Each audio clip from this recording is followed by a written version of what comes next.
गाय के पास जाते हो तो बछड़ा को छोड़ते हो, तो बछड़ा उसको उसके थन को चूसना चालू करता है।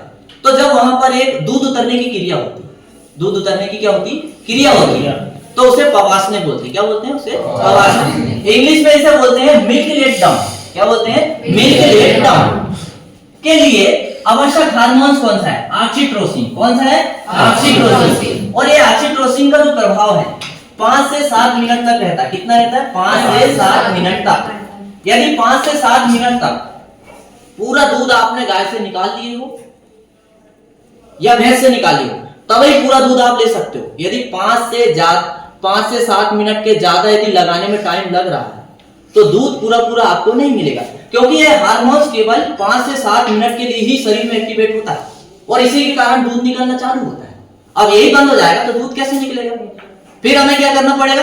फिर से हमें बछड़े को पिलाना पड़ेगा, है ना। फिर इसके बाद में क्या दिया है?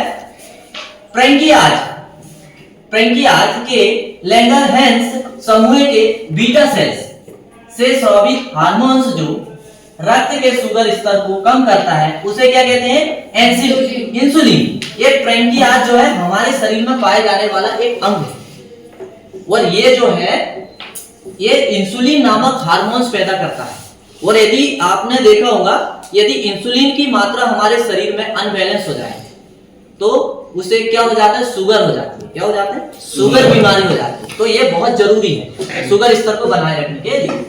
प्रैंकियाज के लैंगरहैंस समूह के अल्फा सेल से स्रावित हार्मोन जो रक्त के शुगर को बढ़ाता है वो क्या कहलाता है? ग्लूकागोन। क्या कहलाता है? ग्लूकागोन। अब इसके बाद अगले प्रश्न में हम चलते हैं। प्रश्न नंबर 22 देखेंगे। क्या देखेंगे? प्रश्न नंबर 22। और प्रश्न नंबर 22 में हमारे सामने क्या प्रश्न दिया है? ये दिया है ओवरी से संबंधित। ओवरी मतलब जहां पर मादा जनन भाग है उसका एक भाग है ओवरी यानी अंडाशय। ओवरी यानी अंडाशय, ये मादा के अंदर पाए जाने वाला भाग है, यानी मादा जनन तंत्र का एक भाग है। ओवरी से संबंधित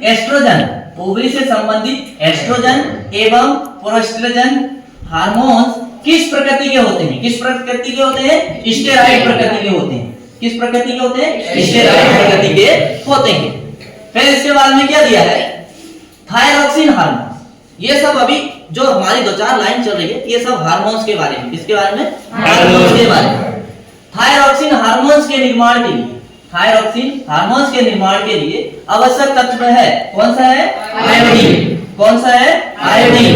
ये थायरॉक्सिन हार्मोन्स जो है यदि शरीर में निर्माण करना है तो आयोडीन की मात्रा पर्याप्त मिलती रहना चाहिए। और आयोडीन की मात्रा हमारे शरीर में कैसे मिलती है? नमक खाने से। कैसे मिलती है? नमक खाने से। और बहुत सारी हरी सब्जियां खाने से भी हमारे शरीर में आयोडीन की मात्रा पूर्ति होती है। इसके बाद फिर प्रश्न क्या है? अमाशय का सबसे बड़ा भाग रुमेन है। कौन सा है? रुमेन। और ये पहला भाग जो पशुओं के पेट के 4 भाग होते हैं ना, उसका ये पहला भाग है रुमेन। फिर दूसरा रेटिकुलम, फिर है ओमेजम और फिर है एवोमेजम। ठीक है। इसके बाद में फिर क्या दिया है? वास्तविक अमाशय जिसे थ्रू अमाशय कहते हैं उसका नाम क्या है? एवोमेजम। और ये 4था नंबर का अमाशय है। कौन से नंबर का? 4था नंबर का। और ये पहला नंबर का, फर्स्ट नंबर। कौन से नंबर का? First number. फिर इसके बाद में क्या दिया है? फिर हमारे सामने ये दिया है चिकन्स में। किसमें? चिकन्स में। चिकन्स मतलब समझते ही होंगे आप, है ना। चिकन है ना मुर्गी का मांस। चिकन्स में एरिथ्रोसाइट यानी आरबीसी का मतलब ये होता है लाल रक्त कणिकाएं जो हमारे ब्लड में पाई जाती है ना, उनको क्या कहते हैं? एरिथ्रोसाइट। क्या कहते हैं? एरिथ्रोसाइट का औसत जीवन का कितने दिन का होता है? 28 से 35 दिन का। कितने दिन का होता है? 28 से 35 दिन का। आरबीसी का जीवन काल 28 से 35 दिन का होता है। शरीर का डिफेंस सिस्टम किसे कहा जाता है? ल्यूकोसाइट को। किसे कहा जाता है? ल्यूकोसाइट। और ल्यूकोसाइट को WBC भी बोलते हैं। क्या बोलते हैं? WBC।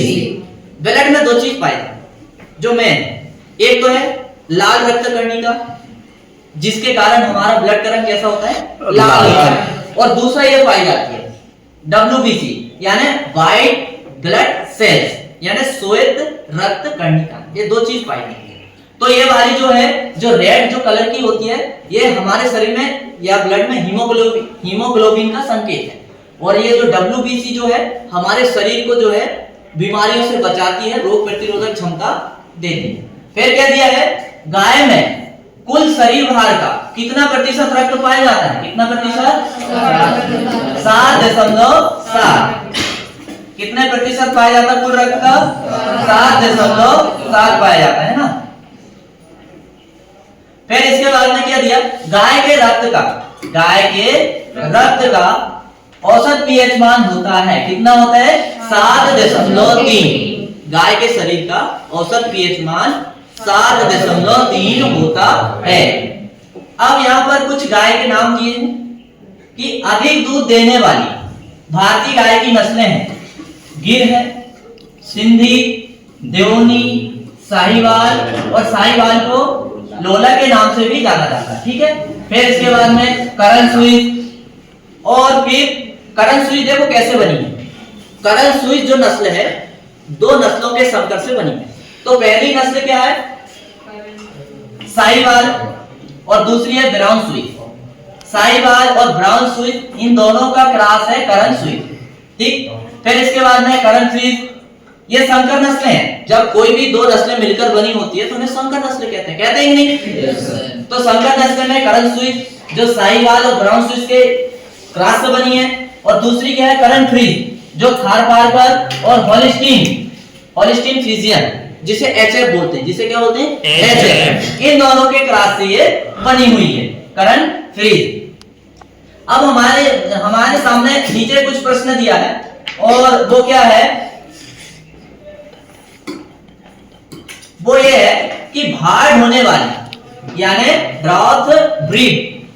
तो देखो गाय को 3 भागों में बांटा गया, दुधारू नस्लें, द्विकाजी नस्लें, और एक है भार ढोने वाली, है ना। कौन सी है, भार ढोने वाली। तो ये तीसरे नंबर की जो वर्गीकरण है, भार ढोने वाली। तो ये नस्ल केवल भार ढोने के लिए अच्छी है। इनके नर पशुओं को खेती में काम करने के लिए या बोझा ढोने के लिए अच्छा उपयोग किया जाता है। बाकी इनसे दूध ज्यादा नहीं लिया जाता है, क्योंकि दूध बहुत कम देती है। अब भार ढोने वाली नस्लें कौन कौन सी, देखिए सबसे पहले तो है, ये क्या होगी, इसको छोड़िए, है ना। ये अमृत महल, क्या है, अमृत महल, मालवी, कामयाम, हेलिकर और खिलाड़ी। ये नस्ल कैसी है, ये भार ढोने वाली, मतलब केवल और केवल इनका उपयोग बोझा ढोने के लिए किया जाता है। मतलब इनके पशु का उपयोग जो है खेती बाड़ी में काम करने के लिए किया जाता है। दूध बहुत कम देती है, दूध के लिए सही नहीं है। 1 लीटर आधा लीटर दूध दे दी एक दिन में तो बहुत है, क्योंकि इनका भार मेहनती काम के लिए इनका उपयोग ज्यादा होता है। अब इसके बाद में हमारे सामने क्या है, द्विप्रयोजनी नस्ल। कौन सी नस्ल दी, द्विप्रयोजनी नस्ल। द्विप्रयोजनी नस्ल का मतलब ये होता है कि वह नस्ल है जिसका उपयोग भार ढोने में भी किया जाता है, और साथ में इनका उपयोग किस लिए किया जाता है, दूध के लिए भी किया जाता है। मतलब ये ऐसी नस्ल है इनका भार ढोने में भी उपयोग होता है और दूध के लिए भी उपयोग होता है। जब दो काम कर रही है तो इसलिए इनको द्विकाजी नस्ल बोलेंगे, है ना, डबल पर्पस ब्रीड। तो पहली क्या है, अंगोल। अंगोल को क्या बोलते हैं, नेलोरी भी बोलते हैं। फिर हरियाणा है, फिर है थारपारकर, फिर है कांकरेज जो सबसे भारी नस्ल है। कांकरेज जो है द्विकाजी नस्ल में सबसे भारी नस्ल है। और प्रश्न ये भी पूछता है कि गाय की सभी नस्लों में सबसे भारी नस्ल ही है कांकरेज, ठीक है, और सवाई चाल के लिए भी ये नस्ल जानी जाती है। अब देखो यहाँ पर आपके सामने एक टेबल बना हुआ है। ये टेबल में आपको बिल्कुल उनका बताया गया है कि उत्पत्ति स्थान के आधार पर उनको बताया गया है ना। अब ये गाय की कौन सी नस्ल है, विदेशी नस्ल है। गाय की कौन सी नस्ल है, विदेशी। तो विदेशी नस्ल में हम देखेंगे गाय की नस्ल, और वो कौन सी है गाय की विदेशी नस्ल। पहली देखो, सबसे पहले हमारे सामने एक टेबल है, और टेबल में कुछ इस तरह से बताया गया। पहले क्या, उत्पत्ति स्थल, फिर उनका रंग है, फिर औसत दूध उत्पादन 365 दिन में लीटर में, है ना, और फिर बसा प्रतिशत में, और ये नीचे कुछ और उनके बारे में जानकारी दी हुई। अब उसी जानकारी को हम फॉलो करते हैं और देखते हैं क्या है हमारे सामने। सबसे पहले हम देखेंगे ब्राउन स्विस। क्या देखेंगे? Brown Swiss. और ये ब्राउन स्विस जो नस्ल है इसका उत्पत्ति स्थल क्या है? स्विट्जरलैंड। क्या है इसका उत्पत्ति स्थान? स्विट्जरलैंड। अच्छा, और फिर इसका रंग कैसा होता है? भूरा। रंग कैसा होता है? भूरा। और ये एक ब्यात में 5200 लीटर दूध देती है। कितना देती है? 5200 लीटर दूध देती है। और इसके दूध में वसा की मात्रा 4% होती है। कितनी होती है? 4% होती है। और फिर इसके बाद में टिप्पणी क्या दिया है? सबसे अधिक ताप सहनशील नस्ल है। यदि आपसे ये पूछा जाए कि विदेशी नस्लों में वह नस्ल का नाम बताइए जो सबसे अधिक ताप को सहन कर सकती है, वो कौन सी नस्ल है? Brown Swiss. कौन सी नस्ल है? ब्राउन स्विस, जो सबसे अधिक ताप को क्या करती है? सहन करती है।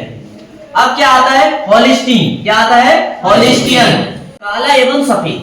कैसा रंग है इसका? काला एवं सफेद। और फिर इसकी औसत दूध उत्पादन क्षमता जो है एक ब्यात में, मतलब एक बार बच्चा देती है तो एक बार बच्चा देने से लेके लास्ट तक, जब तक ये गर्भ धारण करेगी उसको एक ब्यात बोलेंगे अपन, है ना। तो उस एक ब्यात में ये 6100 लीटर दूध देती है। कितना देती है? 6100 लीटर दूध देती है। और इसके दूध में वसा की मात्रा 3.6 होती है। और इसकी खास विशेषता क्या है? यह विदेशी नस्लों में सबसे अधिक दूध देने वाली नस्ल है। क्योंकि एक खास बात ये रहती है नस्लों की, जो विदेशी नस्ल है, ये विदेशी नस्ल के दूध में वसा की मात्रा बहुत कम होती है। क्यों होती है? क्योंकि ये ज्यादा दूध देती है। जब ज्यादा दूध देती है तो इनका दूध भी पतला होता है। और दूध जब पतला होगा तो सीधी सी बात, उसमें वसा की मात्रा कम होगी कि नहीं होगी? लेकिन देसी गाय आप देखना दूध कम देती है, इसलिए उनका दूध गाढ़ा होता है और वसा की मात्रा भी ज्यादा होती है ना ये अंतर। फिर अगली नस्ल क्या है? जर्सी। क्या अगली नस्ल? जर्सी। और जर्सी की क्या खास विशेषता है हमारे सामने? जर्सी का उत्पत्ति स्थान है इंग्लिश चैनल का जर्सी डी। कहां पर है? इंग्लिश चैनल का जर्सी डी। फिर इसकी शारीरिक विशेषता जो है क्या है? इसमें सफेद धब्बे होते हैं। मतलब इसके शरीर में कैसे धब्बे होते हैं? सफेद धब्बे होते हैं। हल्का पीला रंग होता है इनका, या हल्का पीला या हल्का पीला, मतलब ये पूरी लाइन सफेद धब्बे के साथ हल्का पीला या हल्का पीला। अब ये दूध जो है एक ब्यात में कितना देती है? 4000 लीटर। कितना दूध देती है? 4000 लीटर। और इसके दूध में वसा की मात्रा 5.5 होती है। कितनी होती है? 5.5। और यह विदेशी नस्लों में सबसे अधिक इसी के दूध में वसा की प्रतिशत मात्रा पाई जाती है। कभी कभी प्रश्न ये बनता हमारे सामने कि वह नस्ल का नाम बताओ, वह विदेशी नस्ल का नाम बताओ जो जिसके दूध में सबसे ज्यादा वसा का प्रतिशत होता है। तो वो जर्सी ही एक ऐसी नस्ल है जो विदेशी नस्ल में उसके दूध में सबसे ज्यादा वसा होती है। और वो कितनी होती है? 5.5%। अगली नस्ल हमारे सामने क्या है? अगली नस्ल हमारे सामने आयरशायर। क्या है? आयरशायर। और इसका उत्पत्ति स्थान क्या है? स्कॉटलैंड। क्या है? स्कॉटलैंड। इसका रंग क्या होता है? शरीर का लाल होता है, भूरा या मोहगनी का मिश्रण। और यह एक ब्यात में 4800 लीटर दूध देती है। कितना देती है? 4800 लीटर दूध देती है। और इसके दूध में वसा की मात्रा कितनी होती है? 4%। कितनी होती है? 4%। अब इसके बाद में इसकी खास विशेषता क्या है? डेयरी नस्लों में सबसे अधिक सुंदर नस्ल है ये। आपसे यदि पूछा जाए कि भैया विदेशी नस्ल का नाम बताओ जो विदेशी नस्लों में सबसे सुंदर है दिखने में, तो वो कौन सी है? अपनी आयरशायर। क्या है? आयरशायर।